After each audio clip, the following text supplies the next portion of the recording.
If I had a hammer, I'd hammer in the morning, I'd hammer in the evening, over this land. I'd hammer out danger, I'd hammer out warning, I'd hammer out love between my brothers and my sisters.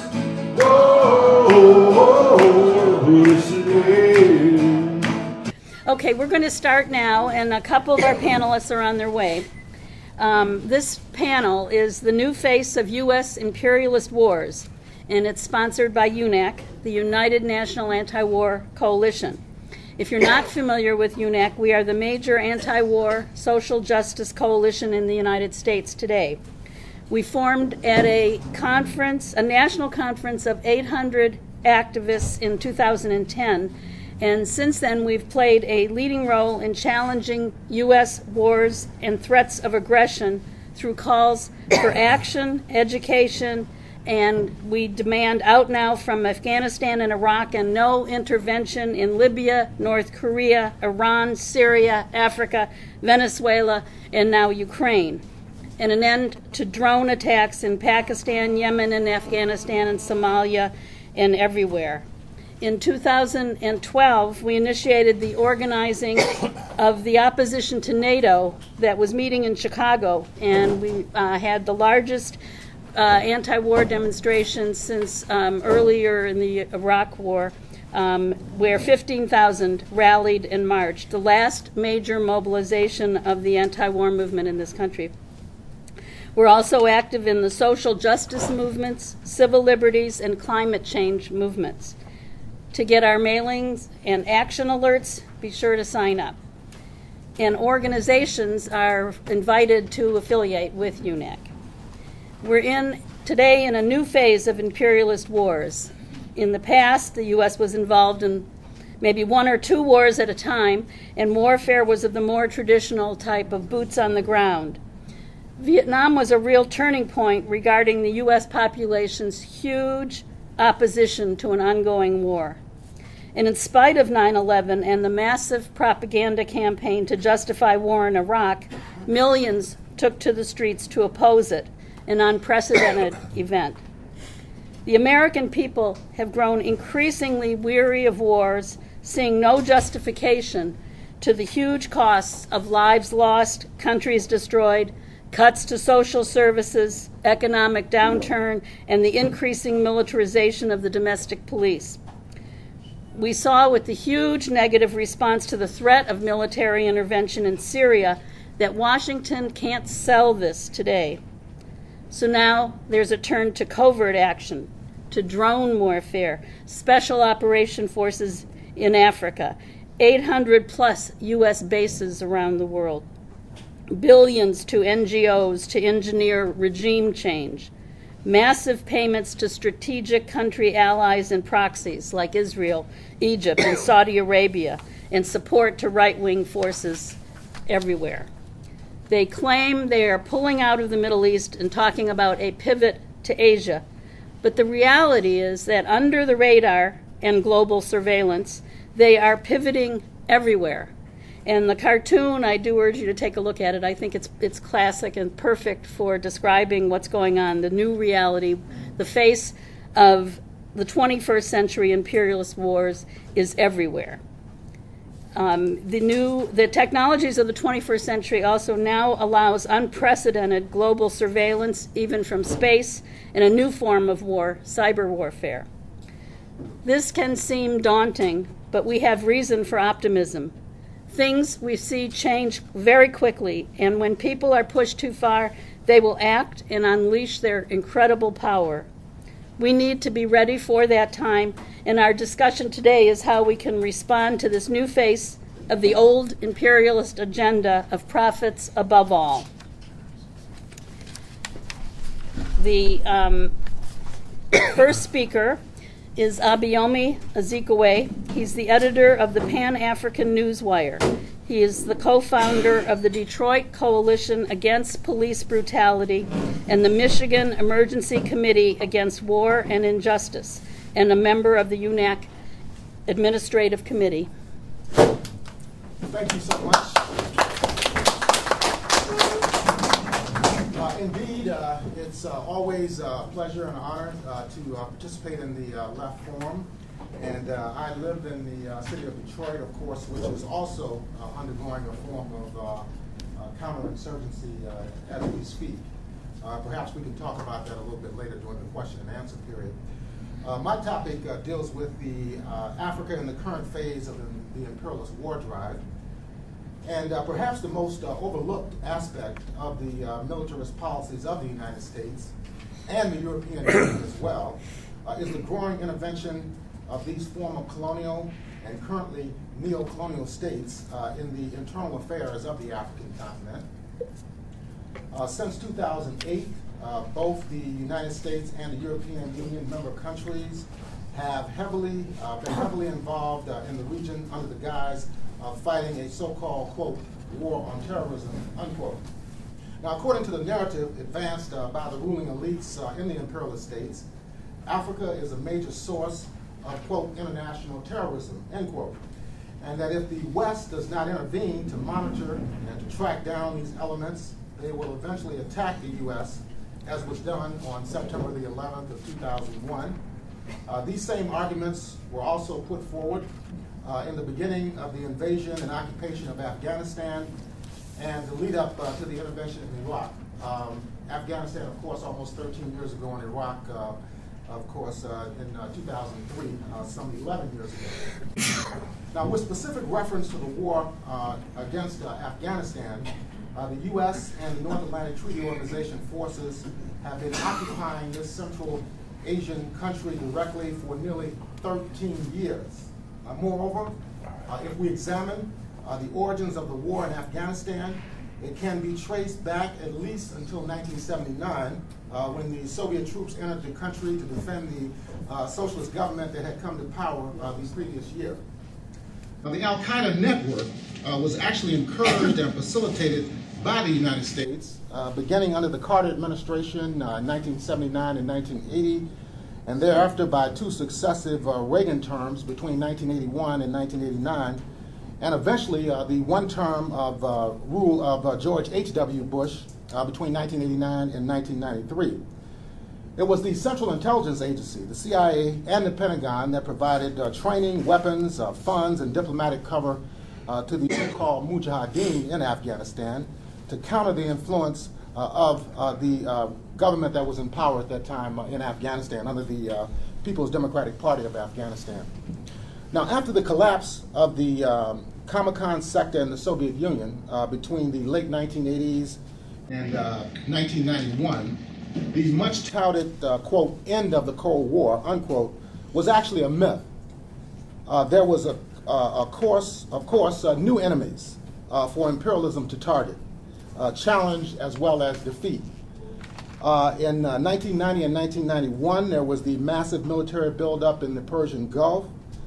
And of course, in response to the Iraqi annexation of Kuwait, the Kuwait monarchy, the massive aerial bombardments and ground invasion of 1991 in Kuwait and in Iraq led to an ongoing series of military operations against this Middle Eastern state. The utilization of sanctions, the continued presence of the Pentagon warships and fighter aircraft led to the deaths of hundreds of thousands of Iraqis. 12 years after the first Gulf War, the George W. Bush administration, after occupying Afghanistan, then went into Iraq despite massive public opposition inside the United States and around the world. Now, even though the allegations that were made by the Bush administration suggesting a direct link and even an alliance between Al-Qaeda and the ruling at that time Arab Ba'ath Socialist Party of Iraq was absolutely absurd to anybody who knew anything about the politics of the Middle East. There was still a concerted attempt to sell this to the public here in the United States. This false linkage served as an underpinning for the fake weapons of mass destruction fabrications that were promoted not only by the Bush administration, but were picked up and publicized by the corporate media, including the New York Times, and the then, quote, pre-liberal, unquote, MSNBC television network, which also supported the Iraq War in 2003.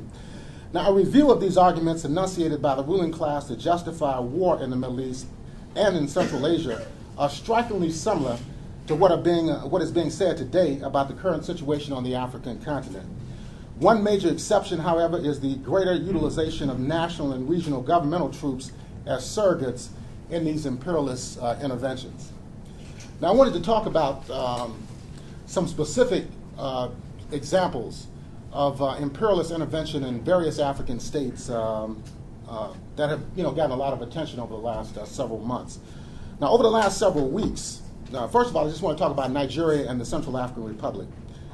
Over the last several weeks, events in the West African state of Nigeria, which is Africa's most populous state, has drawn the attention of people throughout the world. The abductions of over 200 female high school students in the village of Chibok in the Borno state in the northeast of the country even prompted the intervention of the First Lady, Michelle Obama, several weeks ago. Nonetheless, the war between the Federal Republic of Nigeria and Boko Haram has been raging for nearly 5 years when the Nigerian military and the police stormed the headquarters of the sect and killed its founder, Muhammad Yusuf, and dozens of his followers in 2009. Now, since that time period, the tactics of Boko Haram have become more deadly every year. In 2011, the organization was said to have been behind the bombing of the United Nations headquarters in the political capital of Abuja in Nigeria. Christian churches have been bombed in the northern and central regions of the country. Security personnel are being murdered more frequently, and improvised explosive devices are being planted, even in the political capital of Abuja, that have resulted in the deaths of dozens of people over the last few months. Now, the character of the corporate media coverage of the Nigerian crisis conceals a strategic alliance between the country and the United States ruling class. Nigeria is the largest exporter of oil from Africa into the United States. That's a very important point for us to take cognizance of. The character of the corporate, the recent announcements have been made that the rebasing of key indices by the Western financial publications and institutions has resulted in Nigeria being designated as a leading economy on the African continent. It just came out several weeks ago. Now they're saying that the Federal Republic of Nigeria has the largest economy in Africa, that it has surpassed the Republic of South Africa, which previously had the largest economy on the continent.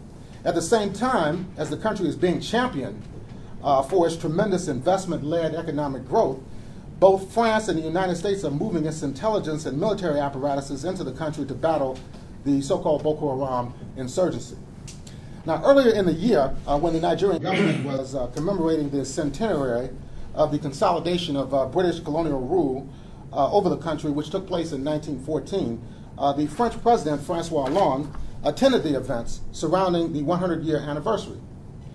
Hollande pledged to assist Nigeria in the so-called fight against terrorism, and then traveled to the Central African Republic, which is a former French colony, now undergoing the greatest internal security crisis during the post-colonial period of its history. The Central African Republic is also a country that contains strategic resources that are of interest to multinational mining corporations from both Western Europe as well as North America. A rebel coalition led by elements within the minority Muslim population, which only constitutes about 15% of the overall number of people in the Central African Republic, took control of the country in March of 2013 and held it until January of 2014, when the government of interim President Michel Jotadaya was forced to resign largely at the aegis of Paris.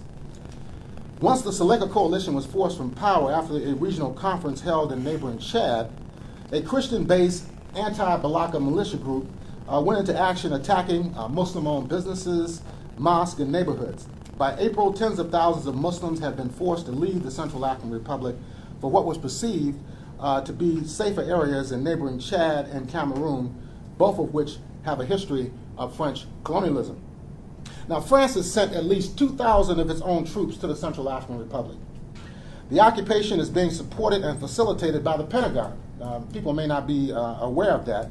They've been flying in troops. They've been providing equipment. They have also been involved in the initial stages of the intervention. Also, special forces from the United States have been operating in the Central African Republic at least since 2011, when the Obama administration deployed military personnel in pursuit of Joseph Kony, the leader of the Lord's Resistance Army that was founded in the East African state of Uganda many years ago.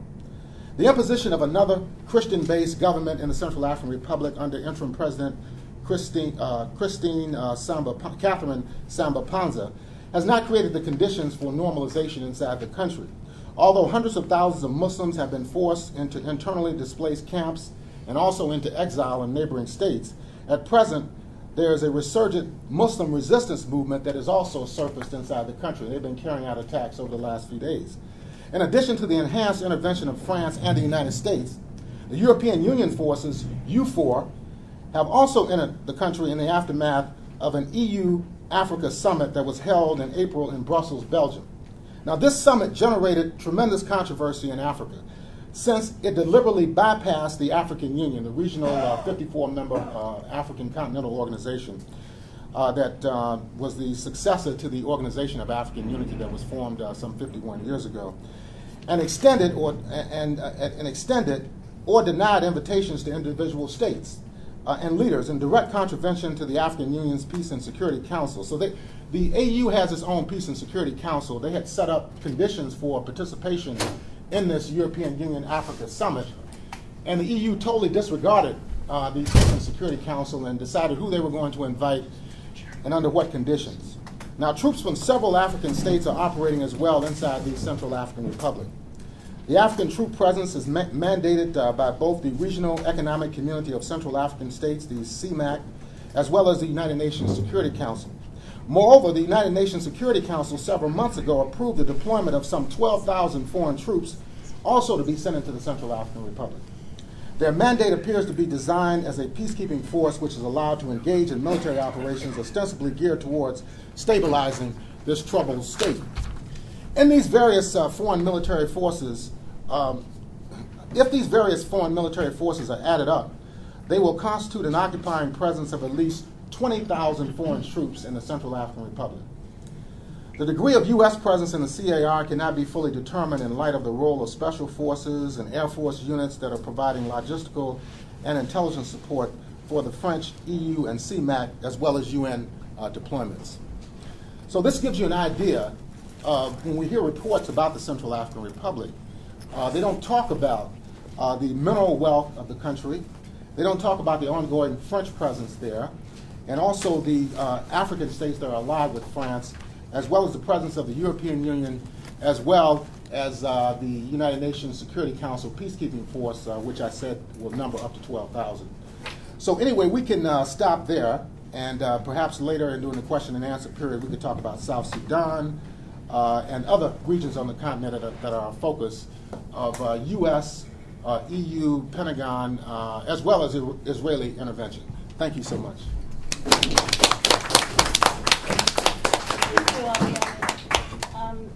Our next speaker is Bernadette Ellorin. She's the current chairperson of the U.S. chapter of Bagong Al-Ansang Makabayan, or BAYAN USA, an alliance of 18 Filipino-American organizations fighting for genuine sovereignty, peace, and democracy in the Philippines, as well as the rights and welfare of Filipinos in the United States and the entire diaspora. Bernadette is also a member of the UNAC Administrative Committee. Thank you. I'm going to share a little bit more about this so-called U.S. pivot to Asia. Just to start off, why Asia Pacific in general? Why is it an area of interest? Just to give more background, the Asia Pacific region is the largest market for U.S. exports. It's worth about almost 1 trillion U.S. exports. It's the largest supply of cheap labor in terms of migrant labor. 60% of the world's population is in the Asia Pacific region, and it's also a source of oil. Particularly in the South China Sea, you see large deposits of oil and other natural resources. So back in 2010, the Obama administration embarked on a a new free trade agreement negotiation, and this is called the Trans-Pacific Partnership Agreement. The TPP, how many people have heard of the TPP? It's slated to be the largest free trade agreement in history, much larger than NAFTA. And its scope is actually beyond trade. It actually has major implications on U.S. foreign policy and militarism. So that being said, so right now the TPP has been negotiated within 12 countries in secret, largely in secret. And WikiLeaks was able to disclose one chapter in the negotiations. And to give you an idea of how threatening it is in terms of civil liberties, the chapter that was leaked talked about investment rights, investor rights. So basically, multinational corporations, if they feel that one country is not giving them the right to invest freely, they can sue. They can sue the country. So that just gives you an idea of how egregious it is and how forbidden it is. So in 2010, that's when these negotiations started. In 2011, Hillary Clinton, the then Secretary Hillary Clinton, announced in an op-ed in Foreign Policy magazine, the op-ed was called America's Pacific Century, that America was going to be looking towards the Pacific in terms of its diplomatic thrusts. And since then, you will see, many Hillary Clinton, John Kerry, even Obama himself going to the Asia-Pacific region to have talks with various leaders in the region. And then in 2012, in January 2012, Obama and then Defense Secretary Leon Panetta at the Pentagon announced that they would be shifting the focus of their military might from the Middle East to the Asia-Pacific region. So you see this gradual shifting. They call it a pivot, but it's not a pivot. The pivot is a very deceitful term to use because actually the Asia-Pacific region is home to the largest regional command of the U.S. Armed Forces, the U.S. Pacific Command. And its area of scope is over 36 countries, and it's in charge of all of the bases in the region and all of the defense treaties in the region. So it's not a pivot. It's an escalation of geopolitical strategy. Actually, the U.S. has been in the region since 1898 with the Philippine-American War. So they've been in the Philippines for 116 years. So the role of U.S. bases, first of all, U.S. bases is a low-cost intervention. It's a low-cost intervention for the imperialists because they don't have to wage an all-out declarative war. They just have to have, and it's a very much a low-intensity conflict. So the U.S. has been intervening in the Asia-Pacific region for decades, and in the form of military bases, in the form of counterinsurgency, in the form of military aid for proxy armies, and all of these things are at play where I'm from in the Philippines, the military aid, the proxy armies, the counterinsurgency, and the base. So the role of bases, of course, is not ever for defense. It's never for defense. The role of a base is to control the shipping lanes of commerce and trade. And in that area of the world, most of the major shipping lanes for commerce and trade are there, especially along the South China Sea. So that's the reason why they're escalating their presence in the region right now. They just signed a new access agreement with the Philippine government, which would basically open up all of the Philippines to become one virtual U.S. military base. And they're heightening their exercises with different countries, particularly in Korea, Malaysia, and Vietnam. So you see that they don't need to declare a war. They just have to increase their presence through military exercises. And this is why it's like an intervention at a discount for the U.S. imperialists. So back to the TPP. One of the strategies for the imperialists right now is to isolate China. And I want to say that in terms of the U.S.'s policy when it comes to dealing with China, right now we see a policy of two-pronged policy, one of containment and one of engagement, because the U.S. and China are very valuable and crucial trade partners to each other. But at the same time, China's race to control the free trade area of the Asia-Pacific region is threatening the U.S.'s hegemony in the region. That's why the U.S. must create a free trade agreement such as the TPP that basically isolates China economically. I don't want to say that the U.S. is ever going to wage war with China because of that trade relationship. but certainly the U.S. is trying to provoke some sort of hostility towards China, particularly with the encroachment of dealing with regional territorial disputes along the South China Sea, where China is basically encroaching on territories of other Asia-Pacific regions in that area, and the U.S. is basically fanning the flames for military provocation by engaging in military exercises in the region. So, in terms of the neoliberal policy, which is another form, which is the other side of war and militarism, neoliberalism, and with the Trans-Pacific Partnership being kind of the centerpiece of this so-called pivot, what we're seeing right now is very recently President Obama visited the Philippines as well as other Asia-Pacific countries such as Japan, South Korea, and Malaysia. And we're seeing a lot of pushback in these countries against the TPP. Particularly in Japan, they have not agreed on all of the stipulations of the TPP. And that is a very positive sign for all of us who are fighting against U.S. imperialism. The U.S. imperialism is being fought on so many different fronts in the region.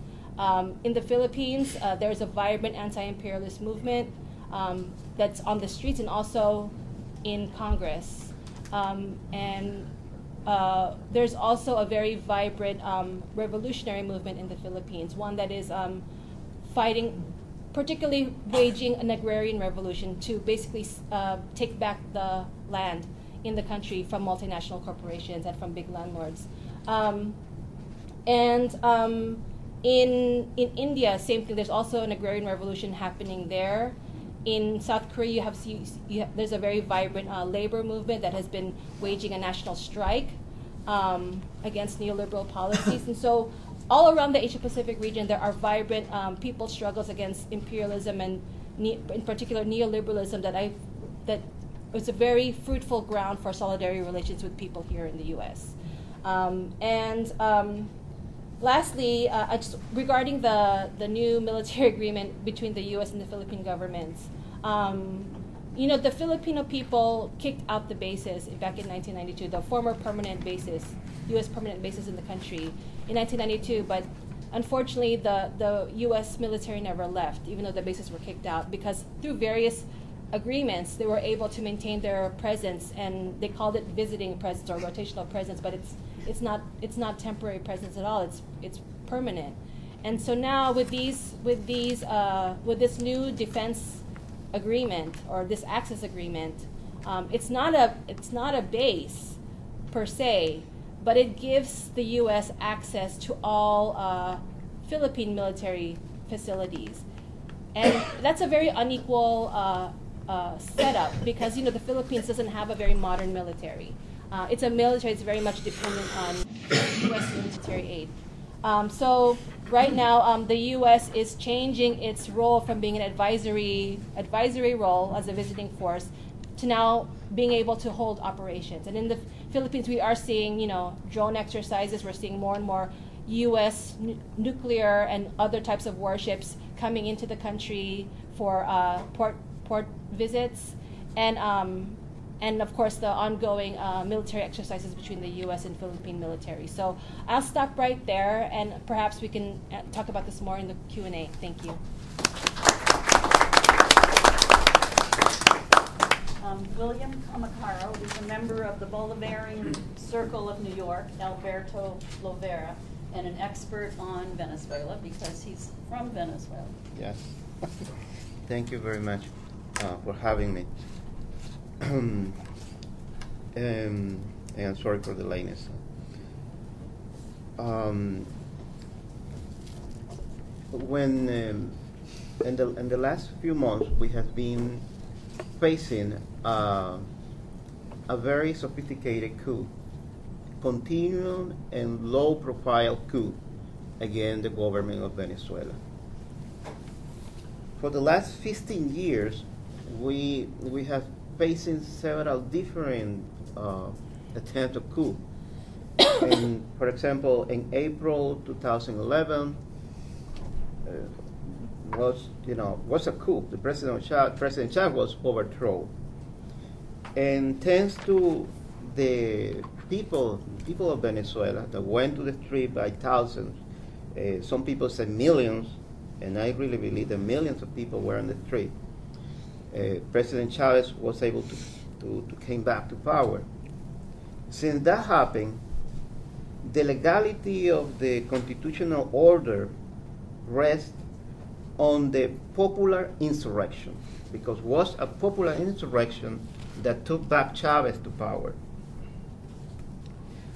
So immediately after that coup, in January, and between December and January 2003,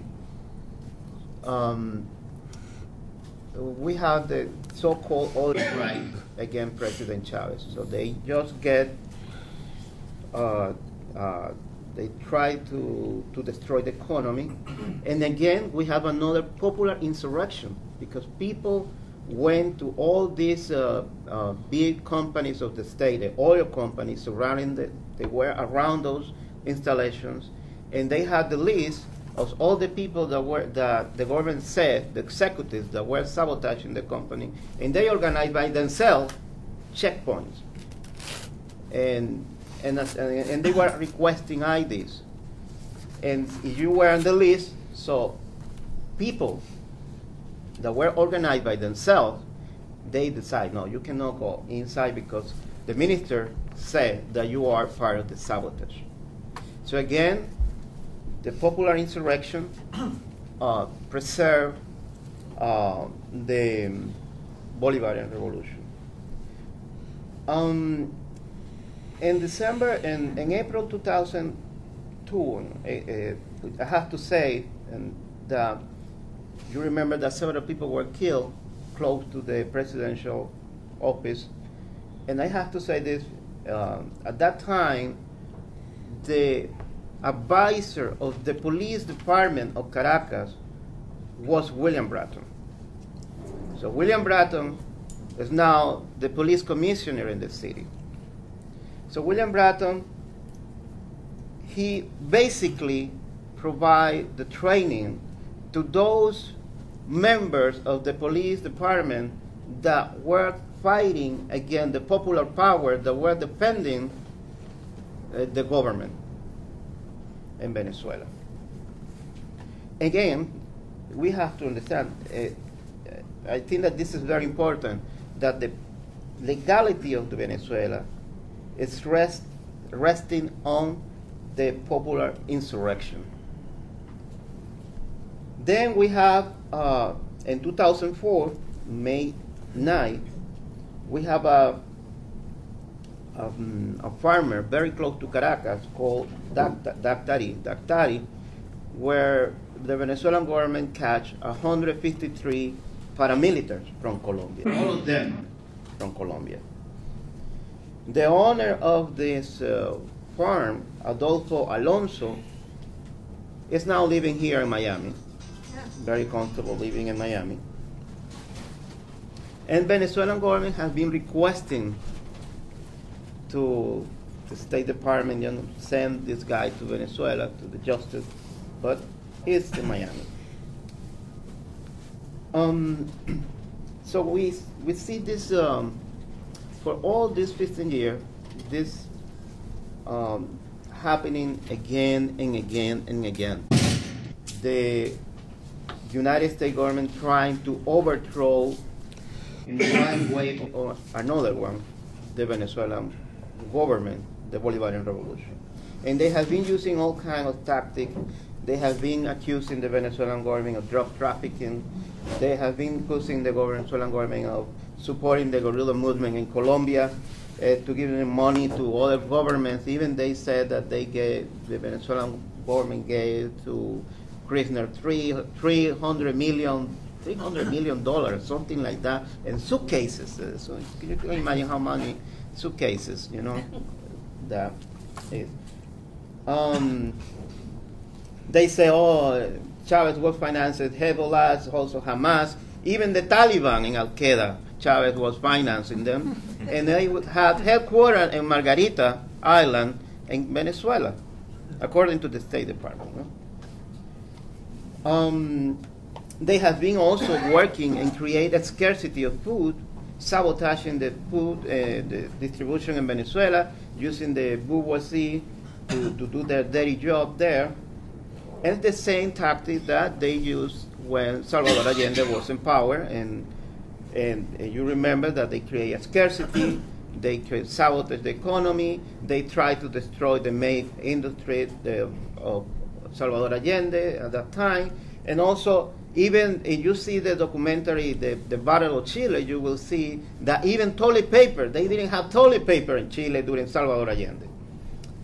So, of course, during Salvador Allende, and also in these 15 years, the Bolivarian Revolution has been facing a huge media campaign, that has been caused, that has been in certain people causing some kind of sicknesses that made them to be detached from the reality. They really don't know what the hell is going on in the country. They really think that the Taliban are somewhere, that the Al-Qaeda is around, and they believe all this stuff that United States is trying to make them to believe through the mainstream media.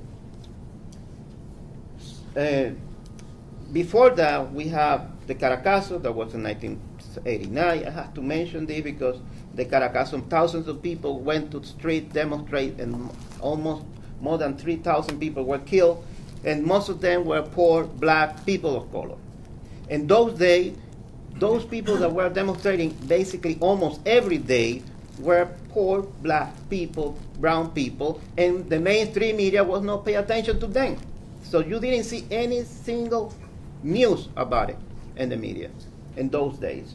And the Caracazo happened, and Carlos Andrés Pérez, the president of Venezuela at that moment, was received by George Bush, the old guy, and he said basically, oh, he's a good Democrat. Okay. He killed 3,000 people, he's a good Democrat. So last year, the foreign minister, he met John Kerry in Guatemala in a summit that was taking place in Guatemala. And this summit was a summit where they met for the first time.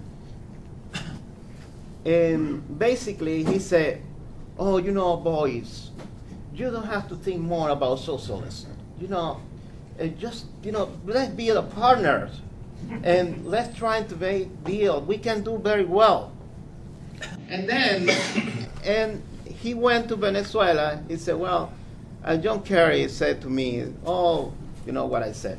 He said that in the mainstream media, national media in Venezuela. And everybody was laughing in Venezuela. No, as you know, this administration has not recognized President Maduro as a president of Venezuela. Obama has not recognized Nicolás Maduro as a president of Venezuela. But at the same time, he has been organizing one of the most sophisticated coups in this part of in this continent, again, the Bolivarian Revolution. Again, he's doing his part for the State Department. And they are using the Twitter, they are using Facebook, all the mainstream media. They are, using pictures of police brutality happening in Egypt, on Ukraine, and they are using all this propaganda against the Venezuelan government. So a lot of people are getting confused about what really is happening in Venezuela.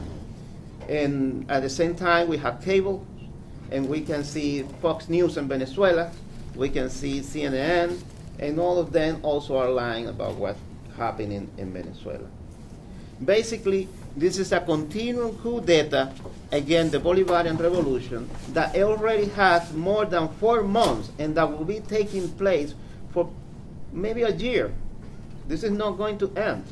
Right now, they said that they want to negotiate, they want to really have a good relation, commercial relation, but basically the coup, the continuum coup, is going to continue. So they will maintain the process because they are expecting in any time to be able to overthrow Nicolás Maduro. But at the same time, they not overthrow Nicolás Maduro. They are expecting to erode his power for the next coming elections and to be able to organize what they did in Paraguay. That was a constitutional coup using the parliament. So I'm going to stop here. My time's over. Thank you.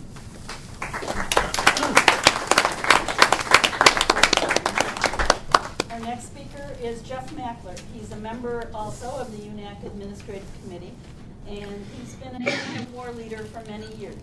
He is the West Coast coordinator of the Lynn Stewart Defense Committee, and they did a very excellent job, and the director of the Mobilization of Free Mumia Abu Jamal.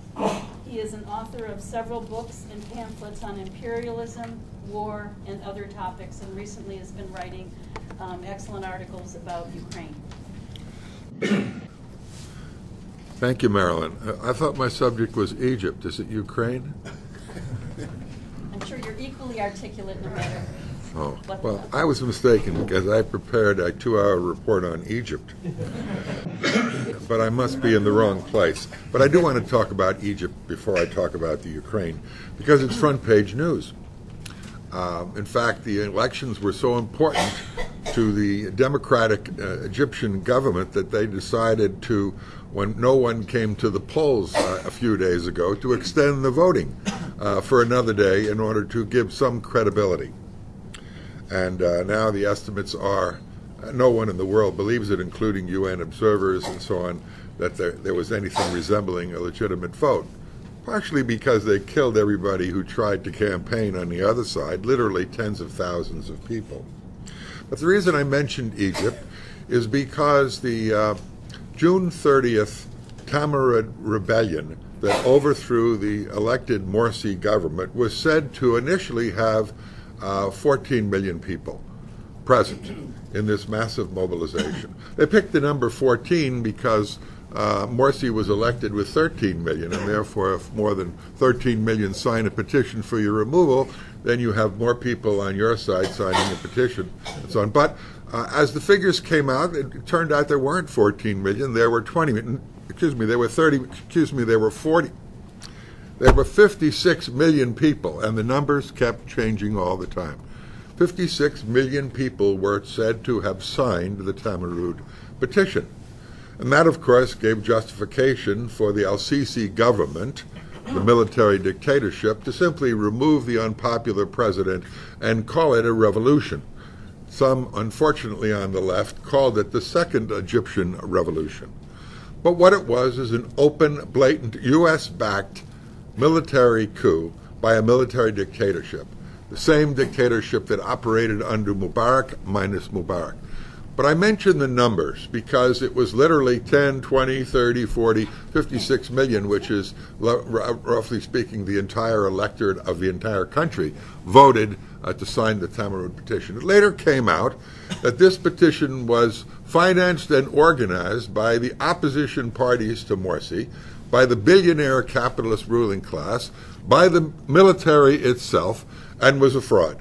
And 3 days later, after the Morsi was removed from power, the dictatorship al-Sisi took power and began to slaughter the entire leadership of the Muslim Brotherhood, banned the party, 10 million member party, the largest in the country, and justify its existence. And Secretary of State John Kerry appropriately commented that now Egypt will have a second chance at democracy, which they are now having. So I'm saying this only to call your attention to the fact that today the new face of imperialism warns us that we must take great care in analyzing these mass mobilizations which we see around the world.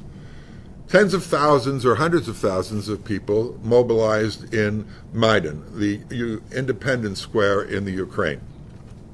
And no doubt there were a number of them that had just grievances against the oligarch president, a former Russian oligarch, was now a Ukrainian oligarch billionaire, Yanukovych, because of the austerity program that had been implemented. In fact, Ukraine was bankrupt, and and the blame was put on Yanukovych, who was said to be pro-Russian.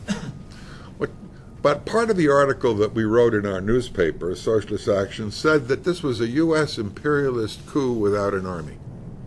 Now, why did we say that about the Ukraine? Well, first, 80% of all foreign direct investment in the Ukraine prior to the coup was from the European Union, not from Russia. The bankers that held the debt that would have been forfeited were European Union bankers. And the association agreement that the European Union was pressing Yanukovych to sign, that he resisted, would have and has had the effect of turning the Ukraine into a Greek-like austerity program, where massive numbers of public employees would be fired, where social services would be cut, where the price of gas would be doubled, where major social services would be eliminated, and where there was a guarantee that European Union bankers would be repaid. And in the months that ensued, the $17 billion loan was increased to $30 billion, but economic analysts who I respect have pointed out that at the end of the 2-year period with the European Union loans, the Ukrainian economy will be in worse shape than ever before. It'll be a Greek-style massive situation. So this was the situation under which people protested the effects of the economy, and Yanukovych was offered a better deal with less onerous agreements by the Russians, and he said he would take it. At which point, the Maidan protests shifted, and a couple of incidents that most people in the world don't know about took place. The most important was the slaughter of Maidan protesters. I say on both sides, because there was a powerful, well-organized, armed, neo-fascist contingent. And I'm not exaggerating. Our comrades on the scene in the Ukraine had to run for their lives when they were attacked by fascist militias in the Ukraine, in Kiev, and their literature was destroyed. But in any case, here was the justification, and I say the false flag, for the storming of the Rada, which removed the Yanukovych government. Who stormed the Rada? Not the Maidan rank file. It was mostly a middle-class NGO-type crowd in the Maidan. But it was the armed forces of the extreme fascist right sector and the Svoboda Party, a pro-Hitler, pro-Nazi organization.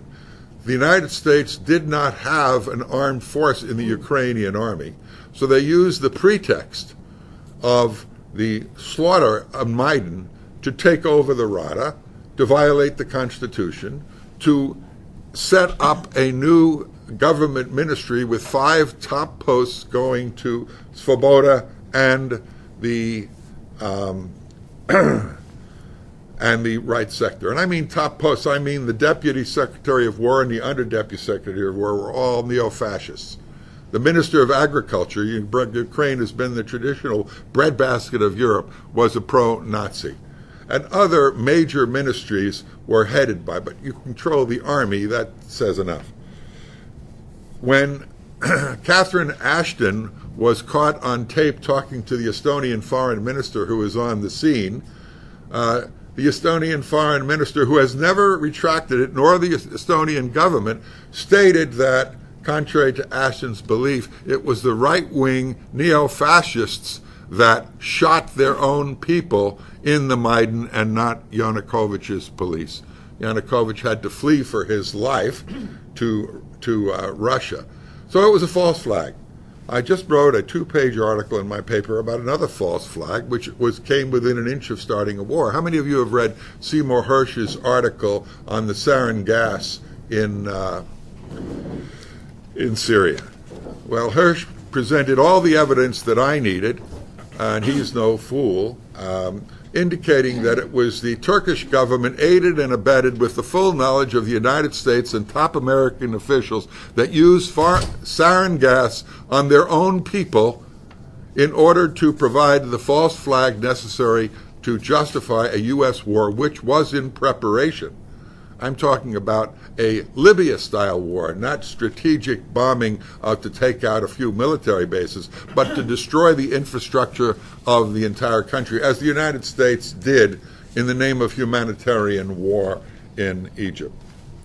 Another taped, in Libya, another taped statement, which was quite interesting, was the statement of Janet Newland, who was talking to Payet, the U.S. ambassador, and when they pointed out that the coup makers appointed the wrong prime minister of the country, Newland said, "We want Yatsenyuk, who is the prime minister," and it was quickly shifted to make sure that the U.S. interests were defended in that country.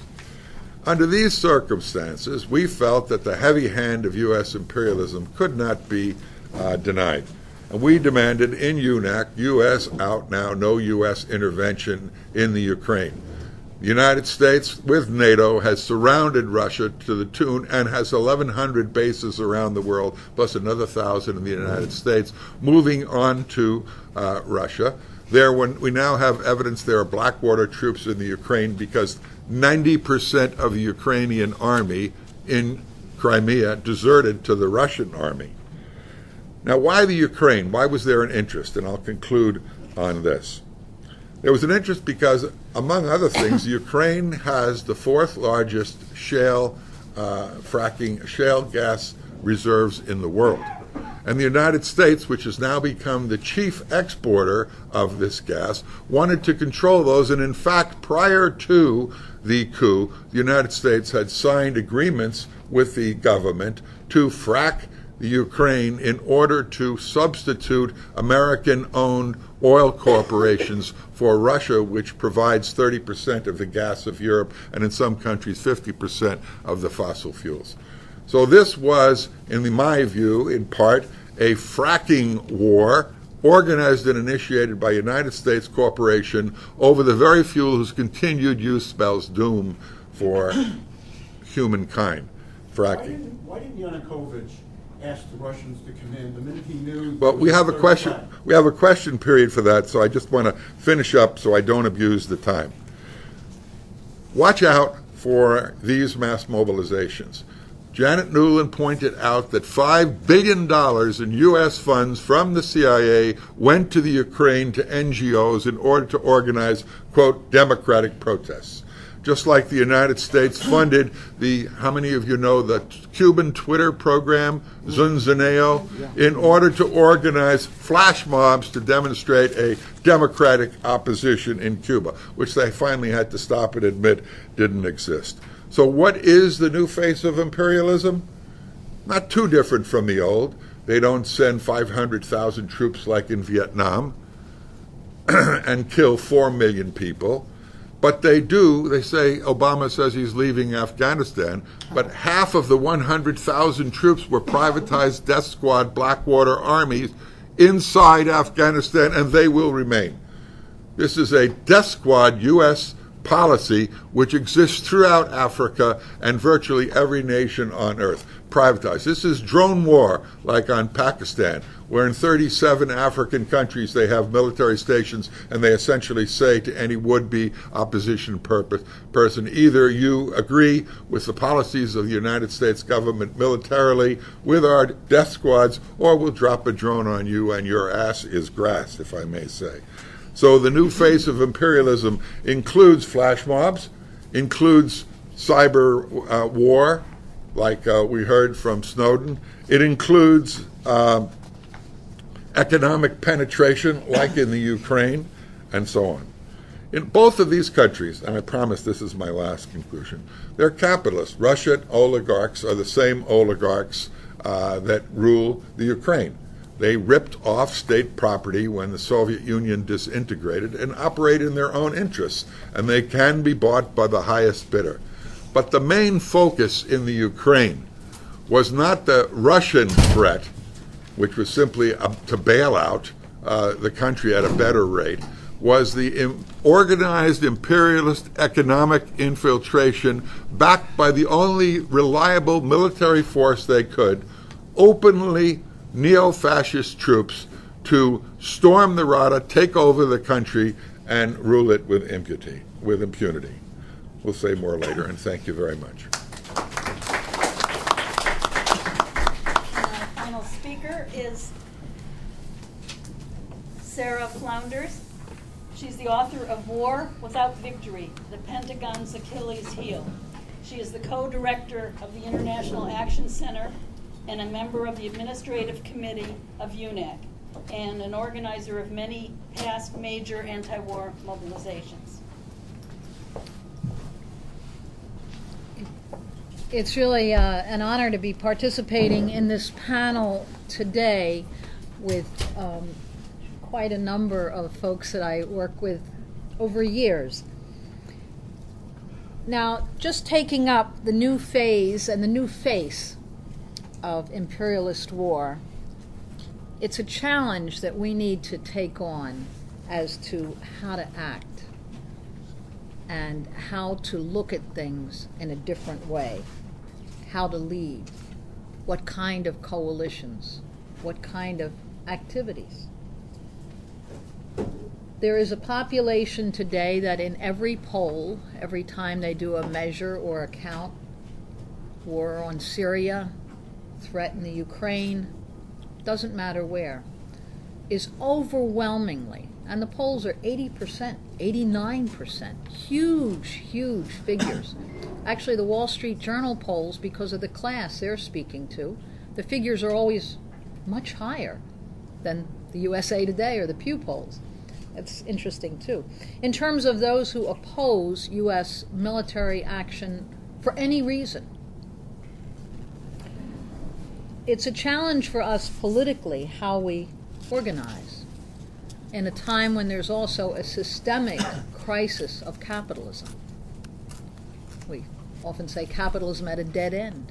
Capitalism without options, without a future for youth, with low wages and lower wages and lower wages and destruction of pensions and housing on a massive scale. Look at what Detroit is an example for what the entire country faces. And it is a crisis because this is a system that's so fabulously productive that it can't possibly hope to sell what it produces, and the only money to be made is in endless speculative bubbles. It's more ruthless also because U.S. imperialism faces a crisis in its drastically slipping position in the world. This is an empire in decline and decay, and its productive capacity has slipped from producing more than half of all the goods at the end of World War II to today. It's way down on the list, and of course, even on a large scale, China, I think, will be expected to surpass by next year. There was for a long time a Keynesian militarism. The military was used to absorb the surplus, the billions of dollars that went into the production of everything from Trident submarines to nuclear weapons that could destroy the planet many times over, at a cost of trillions and trillions of dollars, creating really the greatest dislocation in history. A couple of $1 billion could feed the world, but they'd spend that in the bombing in Iraq in a few days. So, and you have today a military budget that's larger than the rest of the world combined, and it can no longer bail the U.S. out of any economic crisis. It can be $500 billion and more, and it grows every year. And yet, when the banks were in crisis, it's taken, past $13 trillion of direct money. So the infusions from the Pentagon are no longer enough to even solve the economic crises. It's unrestrained war, and it's constantly trying through military means to reconquer what is lost.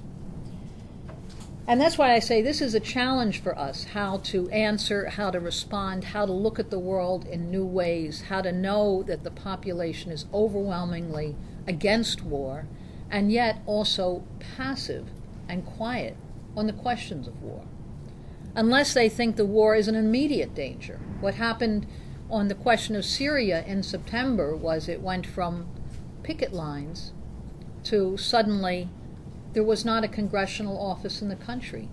that people weren't literally banging on the door for a vote against the war. That wasn't organized by the anti-war movement. It was organized by the sudden fear that war was again a possibility. So there are things happening, that subterranean things, that it's good for us to always be consciously thinking of. What does it mean? The only solutions are not only military means in a desperate effort to reconquer what's lost, a desperate effort to grab hold of markets, to expand NATO, a competition with Germany and France and the EU, along with I'm so glad that Berna addressed the tilt, and it's not a tilt to China, to Asia, how to reconquer Russia. This is a dying system that is desperately seeking to survive and very consciously using an escalation in racism and on a global scale in ethnic and religious differences. As Abayomi described, what's happening in Africa. This is not a mistake, it's not an accident. It's part of the policy of AFRICOM in every country where they want to seize hold to use massive means of destabilization. It's exactly what they used in Yugoslavia. It's the very same policies that are used, and they have the anthropologists and the military means to know exactly where to go and how to exacerbate. There's also repression on a massive scale, both on a global scale and internally. The largest prison population in the world, it's grown by 7 and 8 times to what it was just, I think, 3 decades ago. The largest police force, the police force in New York City, is larger than most countries in the world. They're the military of most countries of the world. And then, as I say, the military, you have an NSA that is spying on every internet, every letter mailed, every phone call made. So this effort to reconquer, and where that's not possible, from massive destruction. It's like the story from Goldfinger, you know, this billionaire who wanted to control all the gold of the world. And they said, but you could never seize the gold in Fort Knox. It would take you weeks just to move it. He said, I don't want to move it. I want to nuke it. So then the supplies of gold that I have will be the only gold in the world. So that's the way the U.S. looks at markets. It's the way they also look at oil. That's the way they look. If they can't control it, take it off the market, absolutely destroy it. And that's what's happened in Iraq and in Libya until they can pump it again in their name. This is the ruthless, ruthless struggle to control markets.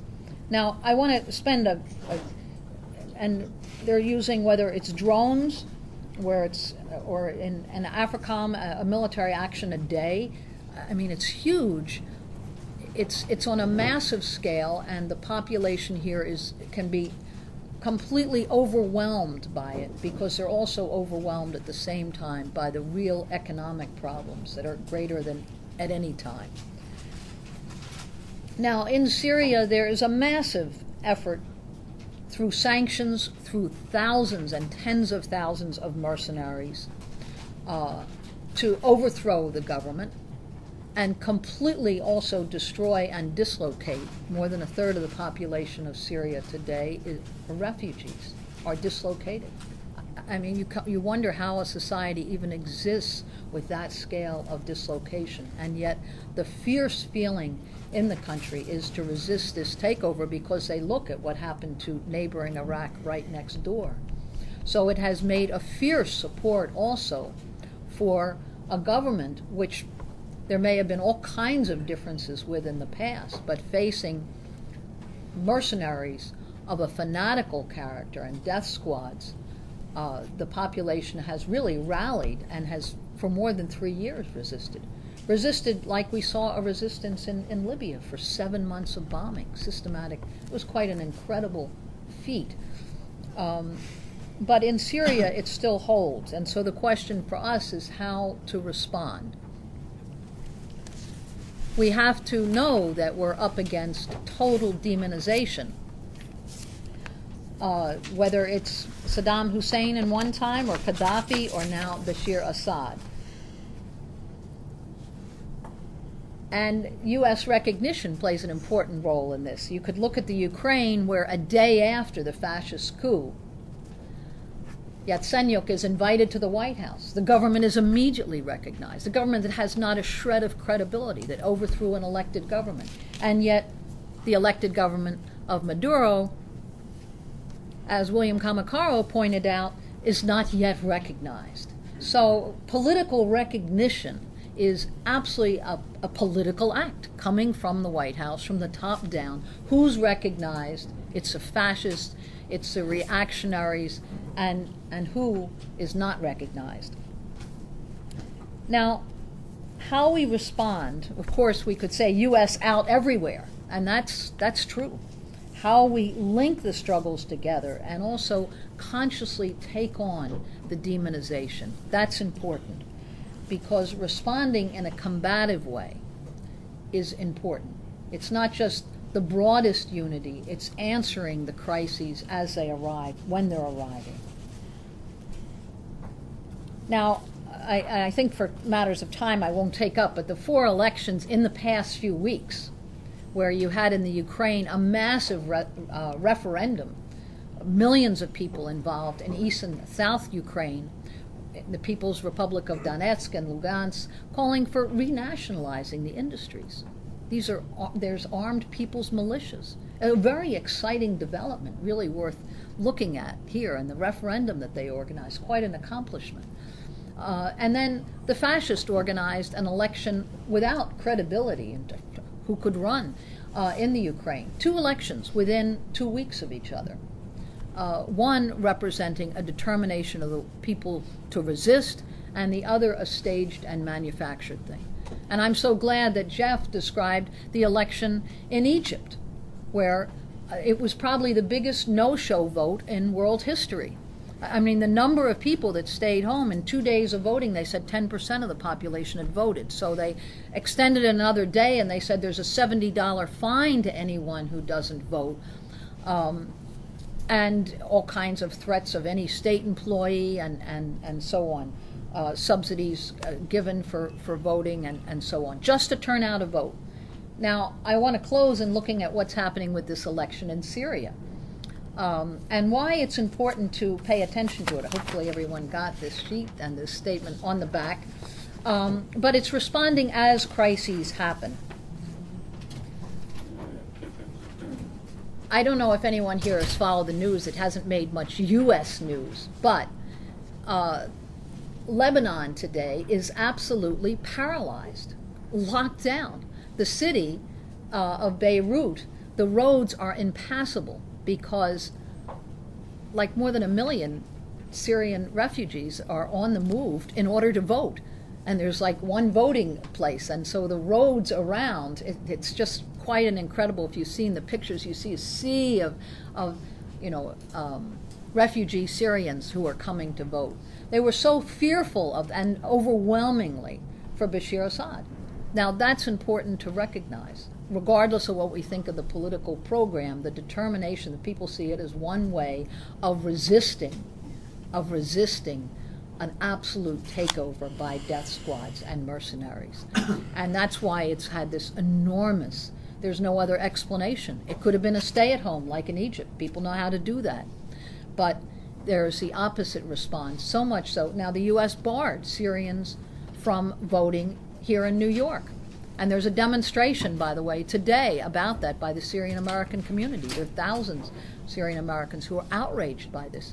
They barred Syrians from voting, something they haven't done before, in Germany and in France and in Belgium and in the United Arab Emirates, other countries where there are large Syrian populations over years and now refugee populations. They're so fearful of this response. And the election in Syria will be on Tuesday. We think it's important. From the International Action Center, we're part of a delegation. There's an important U.S. delegation that went from a number of organizations to Syria during this time. Why? Not because we're voting, but because this is one of those resistance feelings that sometimes takes an electoral form and also can take an armed form and can take all different forms of struggle. But going to Syria, and it's also a world issue, are parliamentarians representing the great majority of the people of the world. Why do they think an election in Syria is so important? The parliamentarians from China, from Russia, from India, the BRIC countries, from Brazil, from South Africa, the ALBA countries from Venezuela and Bolivia, and countries all over, as I say, really representing the vast majority of the world population, would go to Syria to be there as election observers. It's a country at war. How can they possibly organize an election? They say, oh, the U.S. media says has no credibility. It's a civil war. They can't possibly recognize an election. One of the most important U.S. elections was during the U.S. Civil War. That's how Abraham Lincoln was elected. So, in a more difficult time. Now, was it democratic? Not only couldn't the Southerners vote, that's fine, the slavocracy. Of course, there were no black voters. There were no women voters. There were no Native American voters.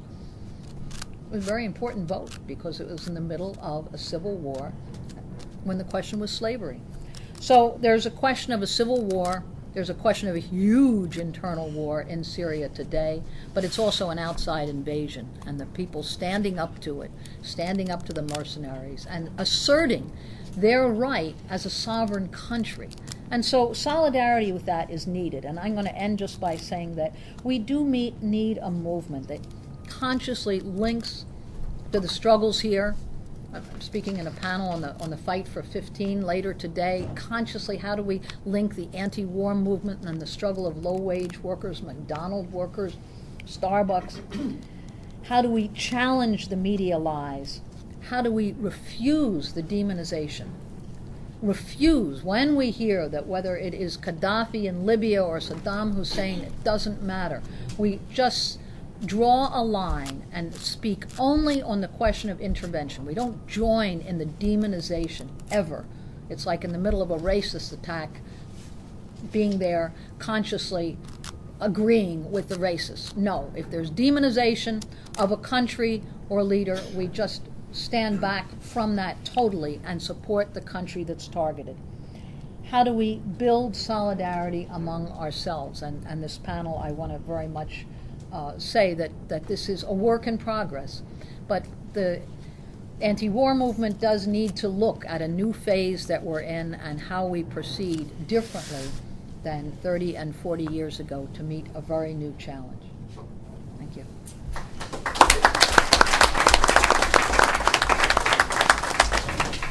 Okay, we're now going to proceed to questions and discussion. We have about a little less than a half hour. And I want to again ask that you sign our mailing list for UNAC so you can hear about all the actions that we're taking part in. And take a look at that cartoon that I passed out, which sort of summarizes what the U.S. is doing today. You have a question? I have two questions. The first question is, in terms of taking a scatter diagram, which is the way I look at it, of all these disparate events, is the unified theme to basically, you know, from the U.S. standpoint, the taxpayer standpoint, is you're creating liabilities on the part of the U.S. taxpayer, tangibly and intangibly. Tangibly in terms of dollars, intangibly in terms of risk of these people coming in and taking retaliation, for an asset that is essentially privatized. So in the case of Iraq, the Iraqi national oil companies, national resources are transferred to the cronies of Cheney. In Ukraine, Biden's son and Heinz, stepson of Kerry, is getting the gas distribution system. In the case of Afghanistan, the resources associated with metals are going to affiliates of Chase. So are they privatizing the assets, creating the public liability, and then doing that all over the place? Even in the case of Syria, you're doing it for Qatar and Saudi Arabia in terms of putting the pipeline. So is that the case? So we're going to take a bunch of questions, and then the panel will, in a wind-up, sort of answer the ones that are directed at them. I think there's no other way to. Okay. So we have one question. People have taken notes. Right. Yes. You. Okay, I have a question for Jeff, actually.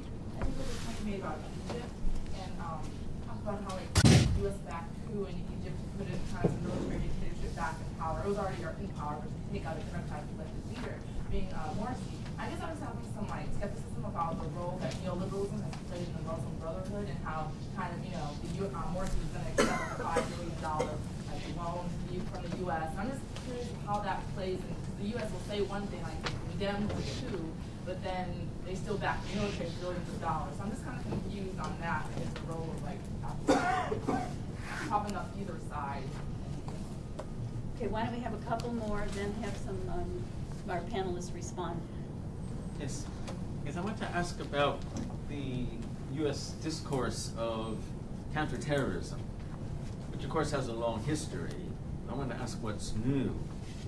As everybody here will know or remember, perhaps back in the 70s and 80s, this term was thrown at potentially any resistance to U.S. imperialism around the world. But since 9/11, it's become more pervasive and perhaps even more differentiated. And it's being increasingly thrown at various forces in Africa to justify the extension of U.S. military presence and alliances with regimes there. And in various ways, it justifies state terror. It also creates new kinds of instabilities. We all know about blowback from 9/11, but there are local blowbacks, including Syria. So I wanted to ask, how do we now understand this much more differentiated strategy of global counterterror, and how it's easy to be satirical about it. Can we but leave it at that? How do we analyze this for the purpose of trying to delegitimize U.S. intervention throughout the world? Thank you. Woman Becca. I don't understand how the U.S. can, with a straight face, be against self-determination. I mean, Crimea was part of Russia for hundreds of years. They speak Russian. The majority of the people living there wanted to be part of Russia. Germany, there were two Germanys after World War II for many decades, and we lived with that. I think it's obvious that Ukraine, which is the largest country in Europe, should be split in two and have a West Ukraine and an East Ukraine. And I don't understand why we don't push for a real democratic plebiscite of people who live in this area. I don't think East Ukraine and West Ukraine should be forced to be one country. Okay, we're going to have Can we some take a few response. more? Can we take a few more? Let's just have a response now, and then I said we would have. Yeah, good questions. In Egypt, there were 3 candidates in the first election, and the second candidate lost. No one got a majority, so they did a runoff between Morsi and the military's candidacy, and Morsi won. And Morsi is the head of the Muslim Brotherhood that had been given a certain dispensation under the military dictatorship. It was allowed to function economically within limits.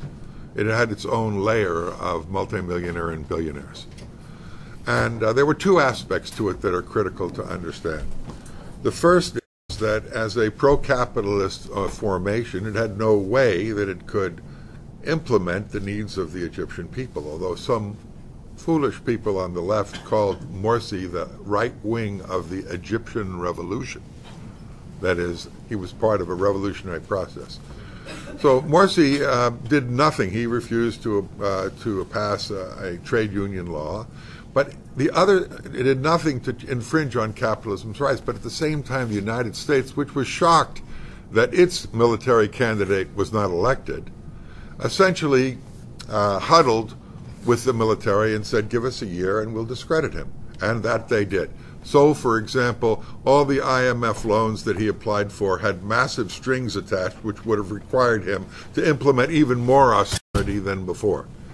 Plus, the military, which controlled 40% of the economy, essentially cut off the fuel supply, cut off food supplies, cut off water supplies to Cairo in order to fuel the discontent in the country, and blame it on Morsi. So Morsi had 2 contradictions. One, he was being undermined by the real power that controlled 40% of the economy, by the world banking system that refused to grant him loans other than those that would be required to undermine his own state. And that's why he became unpopular. And the United States and the military used that to mobilize innocent people, but others, all the bourgeois opposition parties and pro-military parties, were the ones that mobilized on June 30th. Okay, the second question is on the Ukraine, on Crimea. They had 85% of the people voted in the Crimean referendum. There was one person dead in the entire takeover. The entire army of the Ukraine in Crimea went over to the Russians, but mostly by fraternization, and they voted 97% to leave. That was one aspect. But they did that because they understood that there was a neo-fascist-led coup, that they were subject to austerity, that they received letters in the Ukraine saying that their houses were going to be taken over by Svoboda troops who were going to come into the country, and anyone resisted would be met with violence. So they left. But there are other aspects to the Crimea. One is that the Russians that have now annexed it with the support of this referendum have said control 26,000 square miles of offshore rights, which is rich to the tune of trillions of dollars of offshore oil. And they're very concerned with that, and so was the United States oil companies. So the Russians now have control of those offshore resources. In my opinion, the Russians are not good guys in the sense that they have any interest in advancing the Ukrainian people's interest. They, Putin, supported the May 25th referendum in the Ukraine. They asked the people in eastern and southern Ukraine to call off their elections. They are a process of constant negotiation between the Russian Foreign Minister Lavrov and Kerry on how to negotiate a solution. And the solution is to maintain some of the Russian interests in the country in the east, including manufacturing and fracking and oil and so on, and have some form of greater autonomy in order to maintain Russian capitalist interests in the country. And that's what's being negotiated behind the backs of the people. What's missing in the Ukraine is a party that fights for the interests of the working class itself. A mass revolutionary socialist party that is independent of and opposition to the oligarchs, whether they be Russian or former Russian, in the Ukraine. None of whom, both of those groups are more than willing to collaborate with U.S. imperialism or the Russian capitalist state. So that's the main thing that's missing there. And finally, on your question, today the war on terror is a even more vicious form of the anti-communist crusades of the McCarthy era. You mention terror and it justifies the sending of U.S. troops anywhere. Invasions and demonization of every single country. Africa is being recolonized. And I use the word cautiously because it was never fully decolonized, in the sense that although they put a black mask on the white face of the previous imperialist nations throughout Africa, they were still under imperial economic control. The former countries did that. So today the United States is trying to recolonize it against the interest of its competitors in France and elsewhere. Nigeria is oil rich. Libya has 4% of the oil in the world, and that's why they went into that country. Libya was liberated, Tripoli, by Qatar, but Qatar has no army. Qatar has a literally Blackwater privatized U.S.-funded army that marched its troops to supposedly liberate the country after they destroyed the whole thing. In Iraq and Libya and so on, let me just finish the sentence. If you look at the fine print of every one of the oil agreements, I mean the fine print, it's the basic U.S. corporations that control those oils. Even though they say in Iraq it went to Britain, it went to France, it went to this, the fine print say that the real wealth of those countries is in the hands of American imperialist oil corporations, the most powerful and the richest in the world. The United States didn't spend billions and kill 1.5 million Iraqis in order to give the oil democratically to their capitalist competitors, believe me. Are there other panelists who'd like to respond to that? Okay, we'll I'd like to take- hear some more questions. We're Yeah. going to take questions now.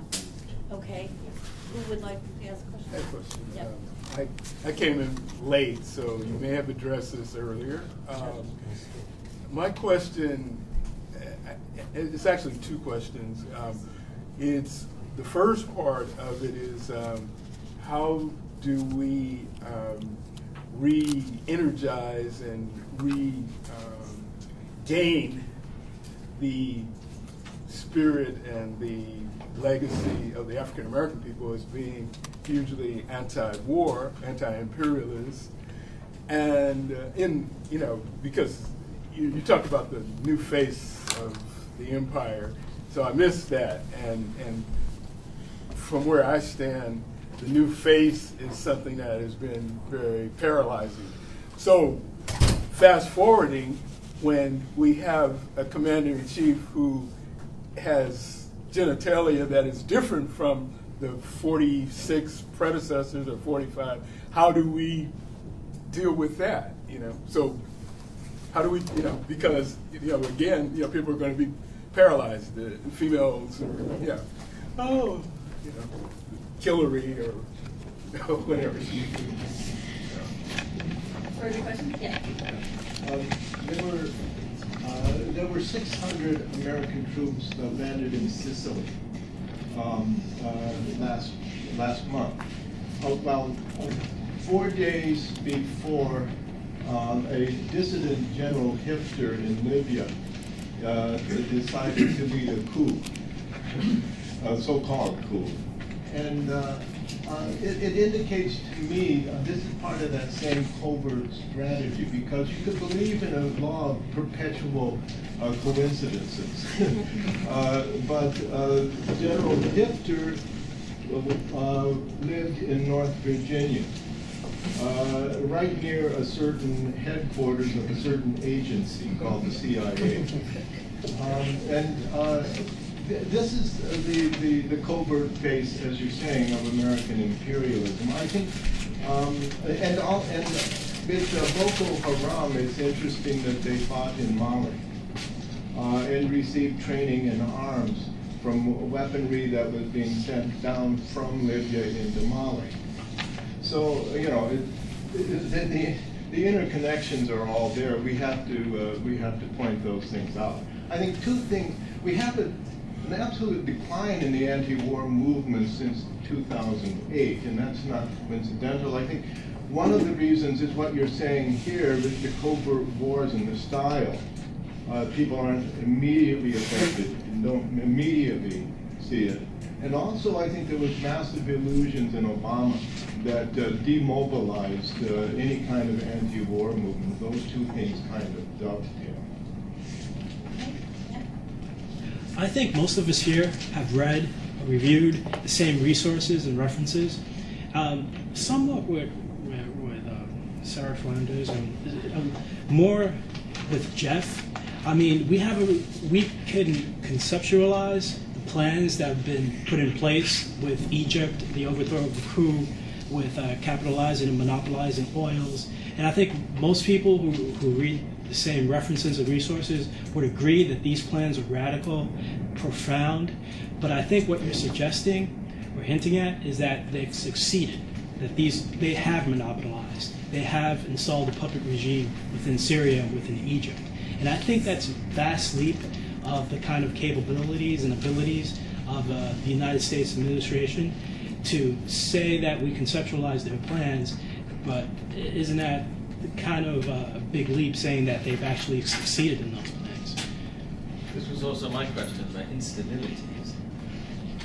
Would you care to comment about the recent speech by Obama at West Point, in the sense of, are we looking at something qualitatively different, or, as was mentioned in the panel, something progressive escalation, destabilization? I don't know. Okay. That should wrap us up. Okay. So, go ahead. So, go from this direction?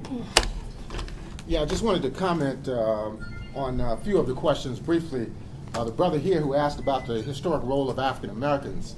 in opposing war, but not only war, but also all forms of social injustice inside the United States. And I think the presence of the Barack Obama administration, in a way, has put serious impediments to that traditional anti-war sentiment in the African American community. There is a reluctance, particularly on the part of certain political segments inside the United States, to actually oppose the president. I mean, there's a rationale that says that if we lean too hard on the president, that it will, of course, bolster the right wing, whose approach is fundamentally racist towards the president. His fundamental foreign policy is really no different than previous presidents. The Bush administration, for example, the United States Africa Command was initiated under the George Bush administration in early 2008. It had wide opposition on the African continent, but at the same time, under Obama, it has been strengthened and enhanced.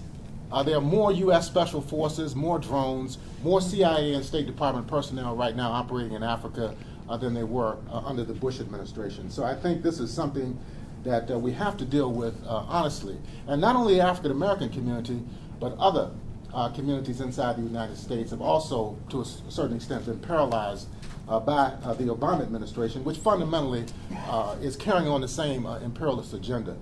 And also the same domestic agenda in terms of austerity and political repression against the people of color communities and also working class and poor people in general. Poverty is going up. Actual unemployment is going up in the United States. Those figures they put out every month about the jobless rate really don't take into account that the labor participation rate inside the United States has declined drastically, even under a Democratic administration. The question of the role of Khalifa Haftar, he has been a CIA operative for well over 30 years. So his involvement in Libya, he was flown back there at the beginning of the counter-revolution in February and March of 2011. And of course, the United States, of course, has a role in what's going on right now. They could stop him tomorrow if they wanted to, because he has worked for them for many, many years. And they are, in the process, we found out a few days ago, mobilizing at least 1,000 troops to possibly evacuate U.S. citizens or being involved in some type of aerial bombardment of forces that they had worked with previously. These same so-called al-Qaeda elements, like the Islamic Fighting Group and others, served as the ground troops during the Pentagon NATO bombing in 2011. And they can strike against them if they want to.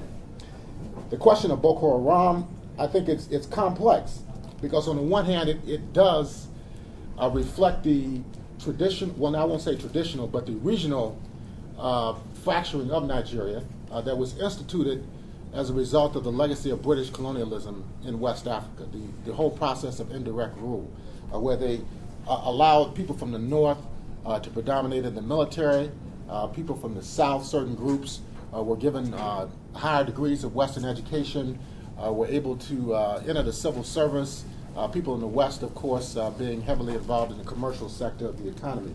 So they, as Jeff pointed out, and Sarah as well, they manipulate these regional differences, which are an outgrowth of the post-colonial process, in order to destabilize these countries and, of course, justify and provide a rationale for U.S. military intervention. The whole question of Nigeria having the largest economy in Africa has to be looked at very skeptically. There's mass poverty there. There's joblessness there. The infrastructure has not been built up, despite the fact that you have billions and billions of dollars being generated in oil revenue every single quarter. I mean, Nigeria has some of the most high-grade crude oil in the world, and that's what the U.S. wants to control. Plus, China, several years ago, signed some agreements with the Nigerian government to develop refineries and other forms of modernization in the Nigerian oil sector. And they, of course, want to block Chinese intervention as well. And finally, the Obama speech the other day at West Point, in my opinion, it really represents no fundamental shift in the overall imperialist outlook of the United States. He says, oh, we're bringing the troops home, but at the same time, 10,000 U.S. troops are still going to be on the ground in Afghanistan. They still have these mercenaries who are there that are financed indirectly through U.S. taxpayer dollars. So basically, there's really no fundamental difference between this. And of course, they engineered the destabilization of Ukraine. They're threatening war against Russia. And in other parts of the world, like Syria, Latin America, there's constant destabilization taking place. So personally, I don't see any fundamental difference. Maybe a difference in the rhetoric, but the practice is the same. And it's just as dangerous today as it was 20 years ago in terms of threats against China, against Russia, against countries in Latin America, and so forth. I'm just going to jump out of protocol and say I disagree. I think it's a tremendous escalation. You know, W didn't have this many wars going.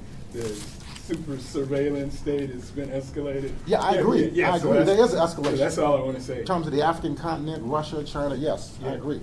But it follows the same trajectory. Yeah. And it's clearly related to the worsening economic crisis that exists in this country and internationally. We see what's being imposed in Southern Europe, the austerity, the same type of austerity that they're imposing in Detroit, where I'm from.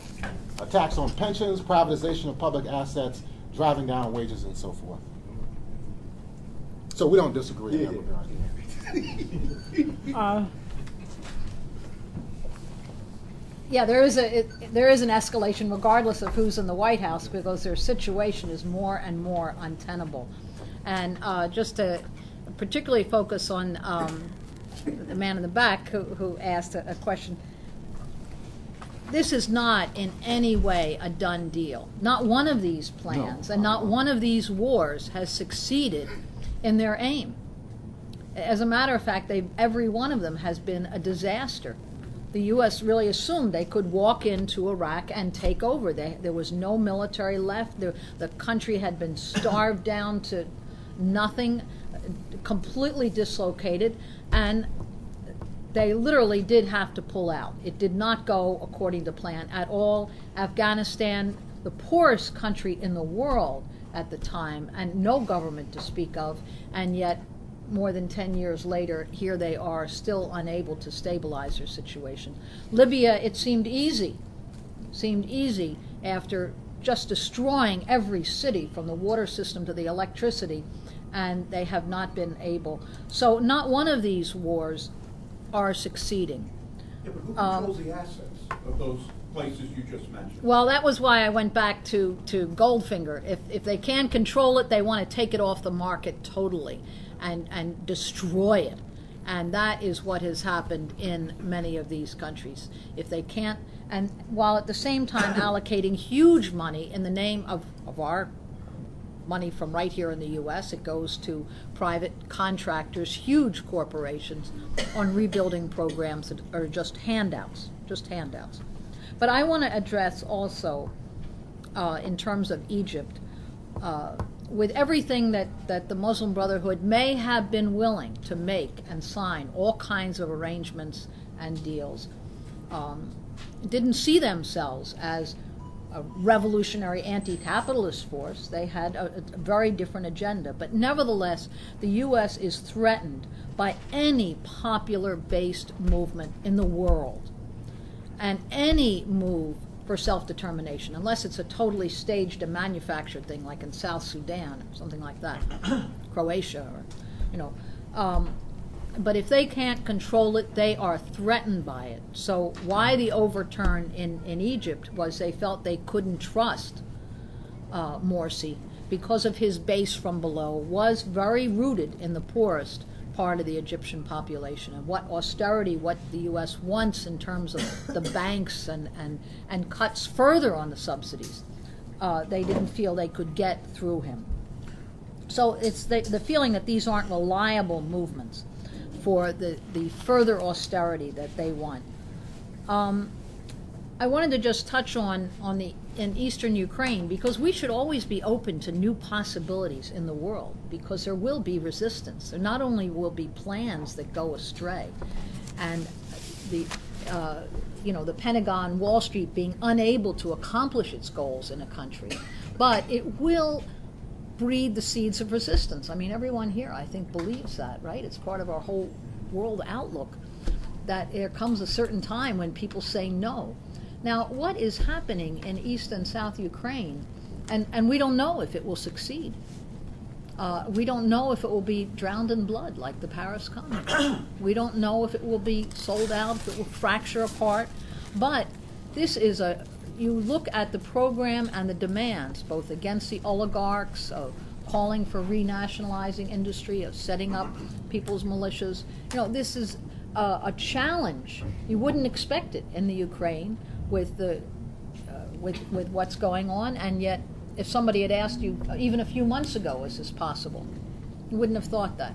So the response to the fascist movement, and it's a combined thing. You will see red flags and Russian flags side by side. It's a mixed group. Is there one line? Is there one view? Is there one party? No, but this is an explosive situation, a kind of a dual power. Dual power is inherently unstable. It can only be for a time, so we will see. The one problem that Putin and Russia, the Russian oligarchs themselves, may want to make a deal with the U.S. Absolutely. What's the alternative for them? But the U.S. may be unwilling to make a deal. They want it all.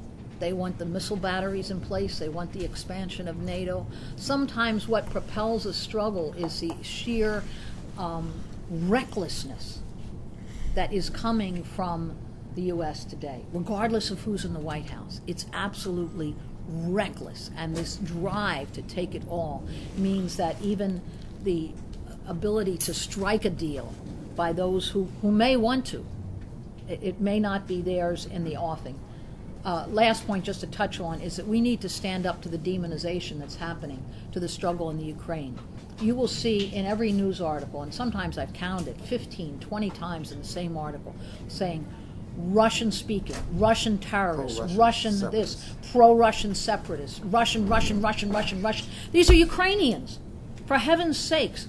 And the difference, even in the spoken language between Russian and Ukrainian, there's more difference between somebody from South Boston and someone from Alabama in understanding each other than there is between Russian and Ukrainian. So, let's just keep in mind this characterization of it all being Russian. We might really hope that they get some Russian, from Russia assistance. Yesterday they managed to shoot down a helicopter, a general from the far right party, and 12 soldiers from a shoulder missile. That can be important. So we'll end it with that. But let's stand up to the demonization on Russia too. Our time is up. Okay. So I want to thank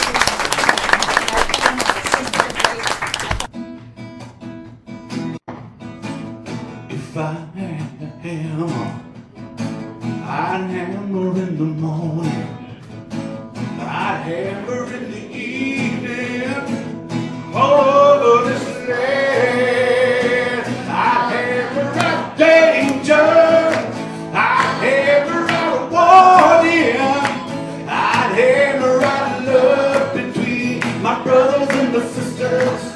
Whoa, this land.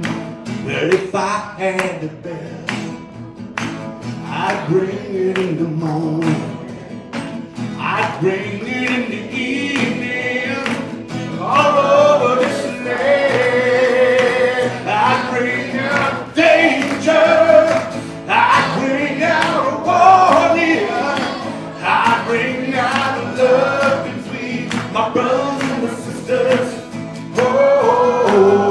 Oh, this